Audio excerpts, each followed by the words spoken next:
نحمدہ ونصلی ونسلم علی رسولہ الکریم والفجر ولیال عشر والشفع والوتر واللیل اذا یسر۔ سامعین محترم، سال کا پہلا مہینہ محرم اور اسلامی سال کا آخری مہینہ ذوالحج ہے، جس کا آغاز، جس کی ابتدا ہو چکی ہے۔ آج 2 تاریخ ہے۔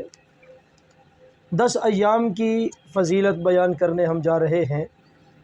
نبی پاک صلی اللہ علیہ وسلم نے ارشاد فرمایا کہ یہ ذوالحجہ کے 10 دن، یعنی 1 ذوالحجہ سے لے کر 10 ذوالحجہ تک، یہ دن اتنے قیمتی دن ہیں کہ اللہ سبحانہ و تعالیٰ کی عبادات میں سے جو بھی عبادت ان 10 دنوں کے اندر کی جائے، 1 سے لے کر 10 یوم نحر تک جو بھی عبادت کی جائے، تو اللہ تعالیٰ کو وہ عبادت عام دنوں سے بہت زیادہ محبوب اور اچھی لگتی ہے۔ خواہ وہ نفلی نماز ہو، ذکر ہو، تسبیح ہو، صدقہ خیرات ہو، قرآن شریف کی تلاوت ہو، جو بھی عبادت ہو۔ اور ایک حدیث پاک میں ارشاد ہے کہ 1 ذوالحجہ سے لے کر 9 ذوالحجہ سمیت ان دنوں میں جس دن کا روزہ رکھا جائے تو ایک روزے کا ثواب وہ سال بھر روزوں کے ثواب کے برابر ہے۔ ایک نفلی روزے کا ثواب ان دنوں میں سال کے برابر روزہ رکھنے کے ثواب کے برابر ہے۔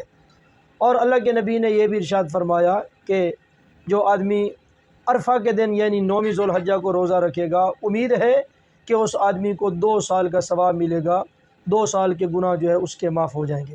اور ایک حدیث میں آپ نے فرمایا کہ یہ 10 ذوالحجہ تک یہ جو راتیں چل رہی ہیں، دن کو روزہ رکھے تو سال کے روزوں کے برابر ثواب، اور راتوں کو اگر قیام کرے تو لیلۃ القدر میں قیام کرنے کا ثواب اس کے نامہ اعمال میں لکھا جاتا ہے۔ اس لیے سامعین، ناظرین اور قارئین سے التماس ہے ان دنوں کو خاص طور پر عبادت میں گزاریں، لغویات اور بیہودگی سے اجتناب کریں۔ اللہ تعالی ہم سب کا حامی و ناصر ہو۔ وآخر دعوانا ان الحمد للہ رب العالمین۔